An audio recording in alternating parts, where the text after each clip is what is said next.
주 안에서 정말 온전히 잘 성장하고 있는 빌립보 교회에 큰 문제가 하나 생겼습니다. 어떤 문제가 생겼냐면 교회의 기둥 같은 두 여인인 유오디아와 순두계라는 여인이 있었는데 이 두 여인이 이게 갈등에 빠지게 되었습니다.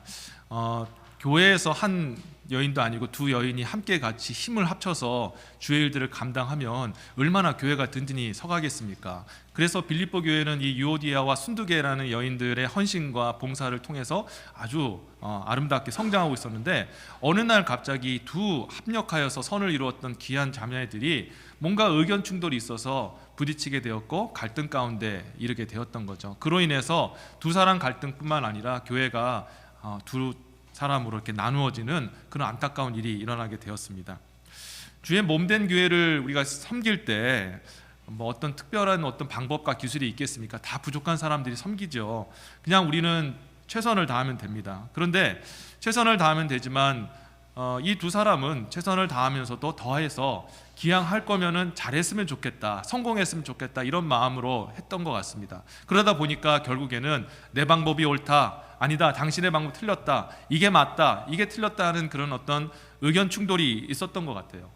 오늘날 교회를 우리가 이렇게 들여다보면 사회가 점점 고도화되고 또 사람들의 의견들이 중요시 되어지는 그런 사회 속에서, 그런 분위기 속에서 우리가 이제 살고 있지 않습니까? 그러다 보니까 교회의 어떤 일들을 할 때에도 정확하게 해야 되고 또 할 때 하더라도 기왕이면 좋은 결과로 그렇게 하는 것들에 대해서 많은 교회와 성도님들이 그렇게 생각을 하는 것 같습니다. 그러다 보니까 어느 순간 그러면 안 되겠지만 어쩔 때는 아니 이건 옳습니다, 이건 옳지 않습니다 라는 그런 어떤 약간의 갈등과 반목들도 있을 수 있다는 것이죠. 그런데 우리가 이런 것도 참 중요하지만 교회가 어떤 사역을 할 때나 봉사할 때 잘하는 것, 성공하는 것도 정말 중요하지만 주의 몸된 교회가 어떤 공동체인가를 먼저 생각해야 됩니다. 우리는 어떤 이익을 창출하는 기업체가 아니고 어떤 사회에 좋은 영향을 끼치는 그런 사회의 어떤 기관도 아닙니다. 저와 여러분들은 어떤 공동체입니까? 예수 그리스도를, 우리 주님 되신 예수님을 머리로 삼고 그리고 그 머리에 순종하는 주의 몸된 교회인 줄 믿습니다. 교회가 어디로 가는지, 무슨 방법을 행하는지, 어떻게 가야 될지는 우리 인간에게 결정권이 있는 것이 아니라 머리 대신 우리 예수님에게 있는 줄 믿습니다. 그리고 이 예수님과 함께 같이 사역하시고 우리와 함께 하시며 교회의 또 동역자 되신 우리 성령님께서도 우리 가운데 함께 하시며 우리에게 지혜를 주셔서 잘 이끌어가게 하신다라는 것입니다. 특별히 성령님은요, 우리 안에 계신 성령님은 어떤 분이시냐? 성령님은 하나 되게 하시는 분이세요. 절대 갈등을 커지게 하시는 분이 아니라 갈등이 있을 수 있으나 그러나 봉합시켜 주시고 하나 되게 하시고 결국에는 서로 사랑하게 하시는 분이 바로 성령이 하시는 일이다라는 것을 기억하셨으면 좋겠습니다. 에베소서 여러분 4장 3절과 4절 말씀 여러분 다 아시는 말씀인데, 평안에 매는 줄로 성령이 하나 되신 것을 힘써 지키라. 몸이 하나요 성령이 하나이신 것 같이 너희가 한 부르심에 한 소망 안에서 부르심을 입었느니라. 아멘. 성령이 저와 여러분들을 하나 되게 하시는 줄 믿으시기를 바랍니다. 우리 성도님들이 지금까지 수년, 수십 년 같이 신앙생활을 이렇게 아름답게 할 수 있었던 것도 우리의 인격도, 여러분 인격도 훌륭해서 그런 것도 있겠지만 그러나 우리 성령이 하나 되게 하셨기 때문이라는 것입니다. 여러분, 그래서 우리 교회 성도들이 신경 써야 될 게 뭐냐면 신앙생활 할 때 어떻게 하면 더 우리가 하나 될 수 있을까? 어떻게 하면 우리가 더 하나님 앞에 순종할 수 있는 사람이 될 수 있을까? 거기에 더 관심을 우리가 가져야 된다는 거죠. 제가 아는 한 목사님이 섬기는 교회가 있었는데 제법 규모가 좀 큰 교회입니다. 작년 후반기에 그 총동원 전도주의를 했어요. 그래서 총동원 전도주의를 위해서 수만 불의 그런 그 교회 재정을 썼다고 합니다. 그런데 놀랍게도 그렇게 총동원 전도주의를 했는데 몇 가정이 오신 줄 아세요? 무려 20가정이 나왔대요. 대단하지 않습니까? 전도를 하기 위해서 한 가정 참 모시기도 힘든데 20가정이나 그 교회에 방문을 하신 거예요. 그래서 교회 리더 되었던 목사님, 장로님, 권사님들 모든 분들이 막 흥분하면서 이번에 전도 집회 성공했습니다, 하나님 은혜 주셨습니다 하고 막 너무너무 기뻐하는 겁니다.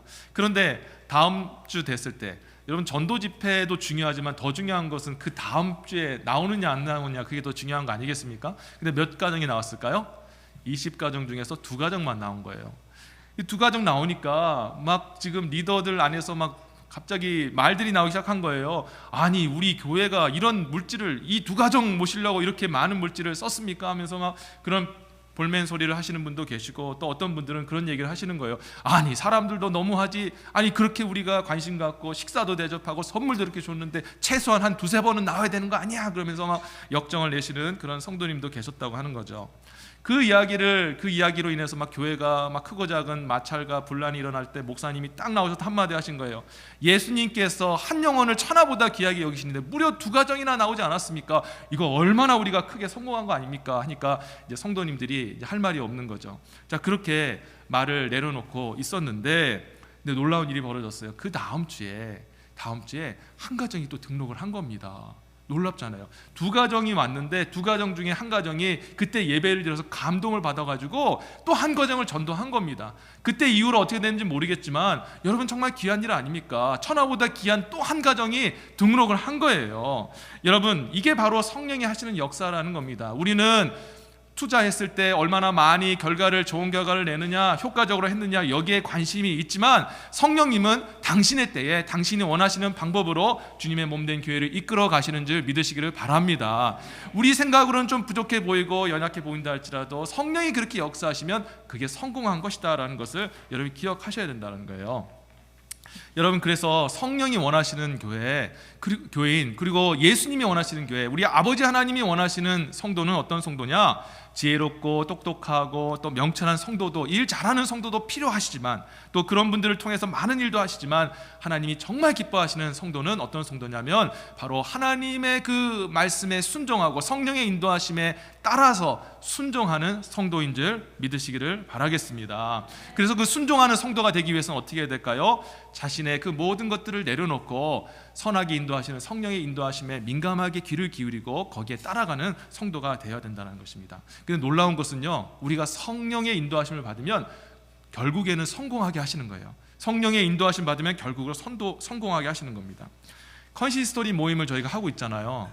자, 근데 제가 이 컨시스토리 모임을 하면서 참 많은 그런 은혜를 받았습니다. 뭐냐면 제가 이제 목사로서 여러분들 섬기면서 항상 이제 머릿속에 어떻게 하면 우리 시원제일교회를 정말 하나님 앞에 정말 온전한 교회로 세울까? 어떤 방법이 교회에 그리고 하나님의 영광에 정말 도움이 될까? 이런 생각을 가지고 계획하고 준비를 하는 것입니다. 근데 컨시스토리를 할 때마다 느끼는 게 뭐냐면 성령께서 어떻게 이렇게 역사를 하시는지 제가 생각한 것보다 더 지혜롭고 또 훌륭하고 효과적인 그런 방법과 그런 어떤 길을 또 이렇게 성도님들이 제시해 주시는 거예요. 제가 2023년 말부터 2024년 동안 초까지 고민했던 게 뭐가 있었냐면 두 가지가 있었는데, 친교를 다시 회복하는 겁니다. 우리가 3년 코로나 기간 동안에 이제 친교를 안 하다가 이제 번갈아 한 주거로 한 번씩 합시다 하는 그런 얘기를 한 겁니다. 근데 반응이 너무 좋았어요. 목사님, 너무 편한 거 있죠? 한 번 받고 한 번 하니까 너무 편한 거 있죠? 너무 좋아요. 한 번 하는데 집중하니까 더 좋은 것 같아요 라고 얘기를 합니다. 그렇지만 저도 마음이 좀 아쉬웠어요. 왜냐하면 이 친교도 제가 지난 한 번 시간 때 얘기한 적도 있었지만, 이 친교라는 것은 예배 한 부분 아니겠습니까? 이 초대교회 성도들이 하나님의 말씀, 사도들의 말씀을 듣고 나서 그들이 교회에 모여서 같이 친교의 떡을 나눴어요. 밥 먹으려고 모은 게 아니라 그 친교 자체가 성찬이었습니다. 그래서 그 인도자 된 그 사도들이 그 떡과 잔을 나눠주면서 이것은 주의 몸입니다, 이것은 주의 잔입니다 하고 이제 나눴습니다. 그래서 성찬을 하면서 같이 식사를 한 거죠. 자, 그런 것이 전통이 돼서 지금까지 친교를 오게 되었는데, 어쨌든 이 친교라는 것이 우리에게 필요한 거예요. 그런데 이제 습관이 되다 보니까 격주마다 하는 것이 이제 우리에게 편해진 거죠. 그걸 어떻게 다시 돌릴 수 있을까? 저는 개인적인 성품상 참 부담 드리는 거 참 많이 힘들어해요. 부담 드리는 거 힘들어요. 근데 다시 돌려서 매주 준비한다? 이게 쉽지 않은 문제였습니다. 또 한 가지 그런 고민이 무엇이냐면 주일학교하고 목장 모임을 다시 살리는 거였어요. 그런데 이 주일학교를 다시 살리려고 그러면, 특별히 주일학교야 주중에 하지만 목장 모임 같은 경우에는 주일학교는 주일에 하고 목장 모임은 주중에 하지 않습니까? 그렇게 해왔어요. 그런데 성도님들의 삶을 들여다보니까 주중에 하는 일이 쉽지가 않지 않습니까? 그래서 제가 이걸 하자고 하면은 성도님들이 많이 부담스러워할 텐데 그렇게 고민을 하고 있었던 겁니다. 그래서 우리가 컨시스토리 모임을 가지고 저는 질문만 가지고 간 거예요. 이걸 어떻게 하면 좋겠습니까? 의견을 좀 내시해 주세요 라는 그 질문만 가지고 갔는데, 그 시작하기 전에 제가 기도를 한 겁니다. 하나님, 우리 컨시스토리 모임 가운데 성령이 역사하셔서 성령으로 지혜를 주시고 성령께서 인도하여 주옵소서 하고 완전히 성령께 맡기면서 나아갔던 겁니다. 자, 그런데 어떤 의견들이 있었냐면요 이런 의견을 주신 거예요. 목사님, 그러면 우리가 친교 문제가 해결될 수가 있습니다. 그래서 어떻게 해요? 그랬더니 친교가 부담스러우면 2번은 우리가 제대로 먹고 2번은 간단하게 친교하면 되지 않습니까? 제가 그 얘기 듣는데 너무 깜짝 놀라는 거예요. 야, 이런 아이디어가 있었구나. 그런데 또 한 분이 또 이런 얘기를 하셨습니다.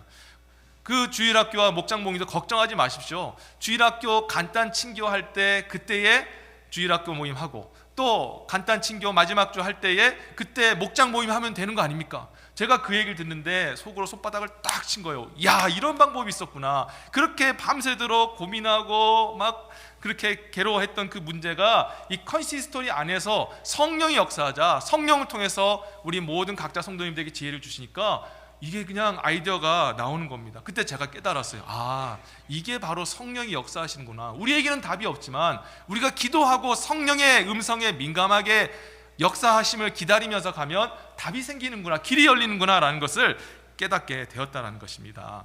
성도 여러분, 우리의 이 교회는요 성령께서 이끌어 가시는 줄 믿으시기를 바랍니다. 눈앞에 보일 때는 좀 문제가 있고 일이 해결되지 않는 것처럼 보이지만 우리가 기도하고 성령의 인도하심을 따라서 주여 알려주옵소서, 인도하여 주옵소서 하면은요 신비하게도 그렇게 지혜를 주시고 또 그런 환경을 만들어 주면서 그렇게 이끌어 가신다는 것입니다. 그래서 중요한 게 뭐냐면은 우리가 일을 잘하고 못하고 효과적으로 하느냐 마느냐 거기에 힘쓰는 게 아니라 우리는 어떻게 하면 성령의 음성을 우리가 들을 수 있을까, 그게 더 중요하다는 거예요. 근데 성령의 음성을 들으려면 어떻게 해야 되냐면 내 자신을 내려놔야 돼요. 내 안에서 들리는 내 소리를 내려놓고 내 생각을 내려놓고 하나님 앞에 하나님의 음성을 들을 수 있는 그런 성품을 갖춰야 된다는 것입니다.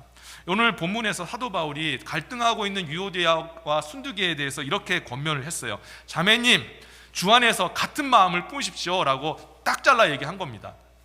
야, 이게 왜 유오디아와 순두계에게 도전이 됐을까요? 지금 이 두 사람은 열심히 하려고 자기 생각이 아주 가득했던 사람 아니겠습니까? 내가 하는 게 맞아, 당신 하는 게 틀려, 아니야 내가 하는 게 맞아 하면서 자기 생각이 분명했던 두 여인이 이렇게 갈등 가운데 있었던 거예요. 그때 사도 바울이 다른 말 하지 아니하고 주 안에서 한 마음 품으십시오 하고 딱 도전을 한 겁니다. 그럴 때 이 여인분들이 얼마나 고민이 많았겠습니까? 내가 맞는데, 내 방법이 지금까지 해온 것이 맞는데 왜 그렇지? 하면서 고민하다가 어떤 결론에 이르렀을까요? 그렇구나, 우리 예수님을 생각하니까, 우리 주 예수님이 나를 위해서 십자가에 달려 죽으시고 그리고 그 하나님 되신 예수님이 자기가 먼저 낮아지시고 섬겨주셨는데 내가 내 주장을 나서서 되겠는가 하면서 결국에는 유오디아와 순두계 이 여인 두 분이 자기 생각을 내려놓고 겸손하게 하나님의 음성을 듣는 그런 사람으로 나가게 되었던 것입니다. 여러분, 우리가 인생의 모든 문제를 가지고 주님 앞에 나오는데 우리 주 예수님은 저와 여러분에게 딱 한 가지 답밖에 없다는 것을 여러분이 아셨으면 좋겠습니다. 아무리 큰 문제를 가지고 그리고 다양한 문제를 가지고 주님 앞에 나와서 해결 방법을 알려주시옵소서, 주님 이 방법이 맞습니까? 라고 묻는다 할지라도 우리 예수님은 우리에게 딱 하나의 답변만 가지고 계시고 주신다는 것을 기억하셨으면 좋겠습니다. 그 답변이 뭐냐? 네가 먼저 변해라 입니다. 네가 먼저 변해야 된다. 네가 먼저 낮아지고 네가 먼저 섬겨야 되고 네가 먼저 사랑하라. 그것이 내가 너에게 주는 유일한 답변이니라 라고 말씀하시는 거예요. 아니, 왜 예수님이, 전능하신 하나님 되신 예수님이 그 한 답변밖에 없습니까? 왜냐하면 예수님께서 자신의 그런 삶을 통하여서 오직 한 답변만 우리에게 주셨기 때문이죠. 하늘의 영광 되신 그 예수님, 하나님 되신 예수님께서 저와 여러분들을 죄 용서해 주시고 구원하시기 위해서 친히 육신을 입으신 것입니다. 여러분, 하나님이 육신을 입는다는 것 자체가 얼마나 참 이 귀한 일입니까? 그 낮아지신 거죠. 그리고 이 땅에 오셔서 마국간에 태어나시고 인간과 그 모든 그 사람들의 그 죄를 대신하여서 십자가에 달려서 결국에는 죽기까지 하신 거예요.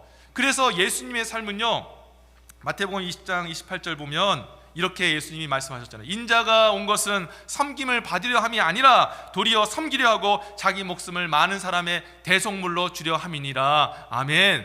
내가 이곳에 온 이유는 바로 하나다. 내가 너희를 섬기기 위해 왔노라. 내가 하나님인데 너희를 섬기기 위해서 내 모든 권세, 모든 영광 다 버리고 이 땅에 내려왔다. 나에게는 이것밖에 답이 없다라고 말씀하고 계시다라는 것입니다. 그래서 예수님께서 저와 여러분에게 주신 답변이 뭐냐면요, 여러분이 어떤 인생 문제를 가지고, 사람들의 갈등 문제 가지고 와서 주님 어떻게 그럴 수 있습니까? 어떻게 그 사람이 나한테 그럴 수 있습니까? 막 분노하고 격분한다 할지라도 주님이 여러분에게 주시는 답변은 딱 이겁니다. 요한복음 13장 34절에 새 계명을 너희에게 주노니 너희가 서로 사랑하라. 내가 너희를 사랑한 것 같이 너희도 사랑하라. 사랑해라. 나 그밖에 너에게 답변 줄 게 없노라. 요한복음 13장 14절에서도 내가 주와 또는 선생이 되어 너희 발을 씻겼으니 너희도 서로 발을 씻기는 것이 옳으니라. 아멘. 예수님의 답변은 그거예요. 그냥 네가 씻겨줘. 네가 무릎을 꿇고 그 사람의 발을 먼저 씻겨줘. 네가 먼저 사랑해줘. 이게 바로 내가 너희에 대한 답변이야 라고 말씀하고 있는 것이죠. 여러분, 그렇다면 신앙생활의 꽃이 뭘까요? 우리가 이제 앞으로 믿음생활, 신앙생활 쭉 하게 될 텐데 그 신앙생활의 꽃, 그 핵심이 뭐냐? 바로 나의 인격 변화인 줄 믿으시기를 바랍니다. 뭘 잘하고 못하고 그건 중요한 게 아니에요. 지혜롭게 어떤 일을 행하냐 못하느냐, 그건 성령께서 역사하시면요 정말 잘 되게 하시는 겁니다. 우리 지혜가 그렇게 필요한 게 아니에요. 성령이 도와주시거든요. 그럼 우리가 더 집중해야 될 게 뭐냐? 신앙생활 하던 교회 생활을 하던 봉사를 하던 어떻게 하면 내가 내 인격이 변화될 수 있을까? 내 인격이 변화되어서 예수 그리스도의 성품과 인격과 향기가 나타날까? 그게 더 중요한 문제다라는 것을 여러분이 기억하셔야 된다는 거예요. 오늘 본문 8절 한번 보세요. 정말로 형제들아, 무엇이든지 참되며 무엇이든지 경건하며 무엇이든지 오르며 무엇이든지 정결하며 무엇이든지 사랑할 만하며 무엇이든지 칭찬할 만하며 무슨 덕이 있든지 무슨 기림이 있든지 이것들을 생각하라 라고 그렇게 얘기한 것입니다. 이건 유오디아 순두교회를 포함한 빌립보 교회 성도들에게, 지금 다툼 가운데 있는 유오디아 순두교회에게 주 안에서 한 마음을 품으십시오라고 권면한 뒤에 한 내용입니다. 그러니까 이 갈등과 싸움 안에서 있는 그 상황 속에서 이 말씀을 주신 건데, 자, 뭐라고 얘기하고 계시냐면, 성도 여러분, 빌립보 교회 성도 여러분, 여러분이 중요하게 여겨야 될 것은 일을 잘하느냐 못하느냐, 사역을 잘하느냐 못하느냐, 성공하느냐 못하느냐, 그게 중요한 게 아니에요. 여러분에게 중요한 것은 여러분이 참된 사람이 되어지는 것이고, 경건한 사람이 되어지는 것이고, 늘 옳은 사람이 되는 것이며, 그리고 정결한 사람이 되시고, 그리고 모든 사람들에게 사랑받고 칭찬 듣는 사람이 되어야 합니다 라고 말씀하고 있는 겁니다. 중요한 건 그거라는 거예요. 그러면서 후반절 보시면 무슨 덕이 있든지 무슨 기림이 있든지 이것을 생각하라 했는데, 자, 이 부분이 영어 성경 NIV 성경으로 보면 제가 한번 읽어볼게요. If anything is excellent or praiseworthy, think about such things 이렇게 나왔습니다. 이게 무슨 말이냐면요, 여러분들이 지금 훌륭하다, excellent라는 훌륭하다는 뜻을 가지고 있죠. 그다음 praiseworthy라는 것은 이렇게 찬양받을 만한, 그렇게 막 칭찬 들을 만한 그런 뜻을 가지고 있습니다. 여러분이 특별히 대단하다고 여기는 그런 상황, 칭찬 들을 만한 그런 상황이 있을 때 더더욱 생각해야 될 게 뭐냐? 나는 주님 앞에, 그리고 사람들 앞에 경건한가, 옳은가, 정결한가, 사랑받고 있는 사람인가, 칭찬 듣기에 합당한 사람인가 라는 것들을 먼저 생각해야 된다. 항상 그것을 생각해야 된다라고 말씀하고 있는 거예요. 그러니까 지금 이 본문에서 사도 바울이 얘기하는 게 뭐냐면은, 지금 뭔가 잘하려고 뭐 성공적으로 하려고 하는 그게 중요한 게 아니라, 내 인격이 어떻게 하면 예수 그리스도의 향기가 나타나는지, 내 인격이 성령의 인도하심에 따라가기에 합당한 사람으로 준비되어 가고 있는지, 그게 더 중요한 거다. 그게 바로 신앙생활의 꽃이다 라고 그렇게 우리에게 이야기하고 있다는 것을 여러분 기억하셨으면 좋겠습니다. 여러분, 순종이 제사보다 낫습니다. 우리가 뭔가 잘하는 것보다 순종하는 성도가 되어야 될 줄 믿습니다. 예수님께서 십자가에 달려 돌아가시기 전에 전날 밤에 대제사장들이 보낸 군병들에게 이제 잡히지 않았습니까? 평화의 왕 대신 예수님을 잡기 위해서 대제사장의 종들과 군병들은 칼과 몽치를 가지고 왔습니다. 몽치라는 것은 엄청나게 큰 해머입니다. 동그랗게 생긴 철대인데 그걸로 사람 찍으면은요 그냥 스쳐 맞아도 중상이고 제대로 맞으면 바로 죽습니다. 이렇게 폭력을 가지고 예수님을 잡으러 왔던 대제사장과 그 많은 군병들에게 예수님은 스스로 자기 자신을 내어주셨습니다. 그런데 예수님은 그렇게 하셨지만 예수님과 다른 생각을 가진 한 사람이 있었죠. 바로 누굽니까? 베드로였습니다. 베드로가 그 폭력을 행사하면서 예수님을 잡으려고 하는 사람들을 향해서 자기는 이렇게 생각한 거예요. 예수님을 보호하고 예수님을 지키기 위해서는 그들의 폭력에 맞서서 나도 폭력을 행사해야 된다. 여러분, 미국이요, 지금 정당방위라는 것이 있지 않습니까?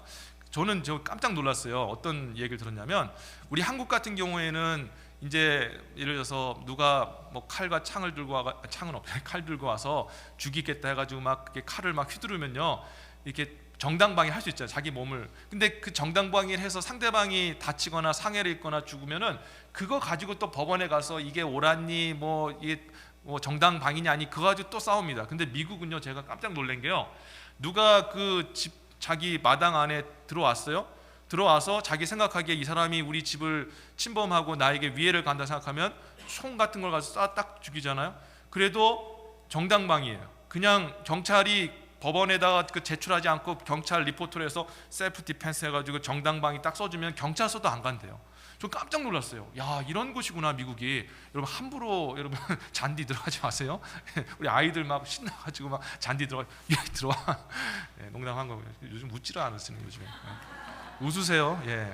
제가 너무 심각하게 설교를 하니까 가끔 제 재미난 얘기를 던지면은 목사님 또 무슨 심각한 얘기를 하시나 그러는데, 한 번은 제가 웃기려고 하고 있거든요. 그래서 한번 웃으셨으면 좋겠습니다. 잘 안 되는 것 같아요 요즘에는. 예. 여러분, 근데요, 어쨌든 이런 상황 속에 정당방위, 아마 이제 베드로도, 근데 칼을 가지고 왔다? 저는요, 어떤 마음이 드냐면 베드로가 처음부터 의도하지 않았나 생각이 듭니다. 분명히 예수님을 잡으러 올 것 같은데, 예수님이 분명히 잡힌다고 했으니까 분명히 폭력을 휘두를 텐데 하고 자기가 아마 칼을 여기 감춘 것 같아요. 폭력을 행하려고 했던 것이죠. 그게 옳다고 맞다고 생각했기 때문입니다. 그런데 그렇게 말고의 길을 탁 떨어뜨렸을 때 예수님께서 베드로에게 뒤를 딱 보면서 얼마나 역정을 내셨습니까? 요한복음 18장 11절에 예수께서 베드로더러 이르시되 검을 집에 꽂으라, 아버지께서 주신 잔을 내가 마시지 아니하겠느냐 하시느냐 하면서 말씀하셨어요. 이 말씀이 무엇입니까? 베드로야, 내가 붙잡혀서 지금 십자가에 들려 죽는 것이 아버지 하나님의 뜻인데 네가 무엇이간데 나를 막아서느냐, 그러면서 검을 당장 꽂아 넣어라 하고 말씀하셨던 것입니다. 여러분, 예수님이 이 말씀이 우리에게 주는 교훈이 무엇일까요? 폭력이 아니라 순종이 답이라는 거예요. 순종이 답이라는 것입니다. 예수님도 그리하셨거든요. 즉각 부르시면 천군 천사를 불러서 그 예수님 제압하는 사람들 다 쓸어버릴 수 있는 그런 분이심에도 불구하고 순종하신 거예요. 아버지 뜻이 그러했기 때문에 그렇다는 거 아니겠습니까? 베드로는 이 하나님의 그 뜻을 몰랐고 예수님의 승리의 방식을 몰랐기 때문에 결국 칼을 들었지만, 결국 나중에 은혜를 받고 깨닫고 난 다음에 어떤 사람이 되었습니까? 예수님과 똑같이 팔 벌려서 십자가에 달려 죽음을 맞는 사람이 되었어요. 얼마나 겸손한지. 나는 십자가에 달려 죽는 것도 감사하지만 감히 우리 주 예수님과 같이 온전하게 십자가에 달릴 수 없다. 그러므로 나를 거꾸로 달아서 십자가에 달려 죽게 해다오 하면서 그렇게 십자가에 거꾸로 달려 죽으면서 마지막 아름답게 예수 그리스도의 모습을 나타내 보이고 주님 품에 안기게 되었던 것이죠. 성도 여러분, 우리도 우리의 인생의 마지막이 그런 모습이 되어야 되지 않을까요? 뭐 베드로처럼 십자가에 거꾸로 달려 죽으셔야 됩니다라는 얘기를 하는 것이 아니라, 우리의 인격과 성품이 우리가 죽는 그 순간에 가장 예수님 닮고 예수님 향기가 나타나는 모습으로 우리의 마지막을 주님께 드려야 되지 않겠습니까? 이 모습을 가지고 우리가 숨을 거둔다면 그 모습을 본 우리 자녀들 마음속에도 영혼에도 예수의 모습과 향기가 새겨지게 될 줄 저는 믿습니다. 이제 말씀을 제가 맺도록 하겠습니다. 한국에는 많은 개신교 교단이 있는데 나사렛 성결교라는 교단이 있습니다. 1971년 8월에 교단 총회가 있었다고 합니다. 보통 1950년 넘어서 60년, 70년 때 그때 일제 시대를 거치고 그다음에 이제 전쟁을 거치면서 교단 안에 참 많은 문제가 있었습니다. 신사 참배했던 교회가 어떤 교회냐, 또 6.25 때 공산당에 무릎 꿇었던 교회는 어떤 교회냐 아니냐 하면서 막 다툼이 있었던 겁니다. 물론 그 과정을 우리가 무조건 나쁘다라고 얘기할 수 없습니다. 그런 과정 속에 다툼과 갈등 속에 성령께서 만들어 가시기 때문에 그런 갈등이 있을 수도 있어요. 그러다 보니까 1971년에도 교단을 좀 바로 세우자 하는 그런 사람들과 또 여러 가지 갈등이 있는 상황 속에서 매우 분위기가 험악했다고 그렇게 기록이 되어 있었습니다. 자, 그런데 그런 험악한 분위기 속에서 설교를 맡으신 목사님께서 마지막 설교를 하시고 이렇게 이제 말씀하셨어요. 한 보자기를 탁 들더니 여기 교단 총대 여러분, 제가 우리 교단을 어지럽히고 더욱더 깊은 갈등을 일으키는 사람에 대한 직접적인 증거를 가지고 왔습니다 라고 그렇게 얘기를 한 겁니다. 그러자 여기저기서 교단에 참석했던 목사님, 장로님들이 누굽니까? 어떤 증거입니까? 도대체 이 교단, 우리 교단을 이렇게 어지럽히고 망가뜨린 사람들이 도대체 누굽니까? 하고 그 증거를 함께 봅시다 하면서 모든 성도님, 그 목사님, 장로님, 총대들이 온 거예요. 그 와가지고 그 보자기를 열어보라고. 그래서 이 목사님께서 그 가운데 삥 둘러 앉아서 보자기를 딱 열었는데 그 안에 뭐가 들었을까요? 놀랍게도 거울이 들었던 겁니다. 거울. 그러면서 거울로 그 총대들의 얼굴을 한 번씩 싹 돌아가면서 비친 거예요. 그러다 보니까 그 얼굴에 뭐가 비쳤습니까? 미움과 분노로 얼굴이 벌겋게 달아있는 흉측한 자기 얼굴의 모습이 되어 있는 거예요. 그 모습을 보여주면서 이게 바로 우리 교단을 어지럽힌 바로 증거입니다라고 얘기한 것입니다. 그 모습을 보고 부끄러워진 총대들과 또 목사님, 장로님들이 그 자리를 돌아가서 회개하고 다시 한번 온전하게 총회를 드렸다는 그런 이야기가 있습니다. 성도 여러분, 신앙생활은 잘하고 못하고가 중요한 게 아닙니다. 우리가 뭐 성공한 것으로 하나님 앞에 영광 돌리고 뭐 잘한 것으로, 물론 그것도 진짜 중요하지만 더 중요한 것은 우리 얼굴에서 예수 그리스도의 그 모습이 나타나고 있는가, 내 인격에서 예수의 인격이 나타나는 것인가, 그리고 나의 삶 속에서 예수의 향기가 나타나는가, 여러분 그것을 살펴보시기를 바랍니다. 우리를 사랑하시고 구원하신 예수님께서 우리 교회 공동체를 위해서 자기 자신을 내어주셨습니다. 예수님에게는 답이 하나밖에 없습니다. 사랑하라, 먼저 섬기라, 먼저 봉사하고 포기하고 내려놓으라, 성령이 도와줄 것이다 라고 말씀하시는 것을 여러분 기억하셨으면 좋겠습니다. 신앙생활의 꽃은 잘하고 못하고가 아니라 바로 인격의 변화입니다. 이번 한 주도 연약한 내 모습만 나타나는 한 주가 아니라 한 번이라도 예수 그리스도의 인격과 향기가 나타나는 그런 복된 한 주, 그리고 여러분의 남은 승리하는 한 주 여러분 인생이 되시기를 주 예수의 이름으로 축원합니다. 아멘. 기도하겠습니다.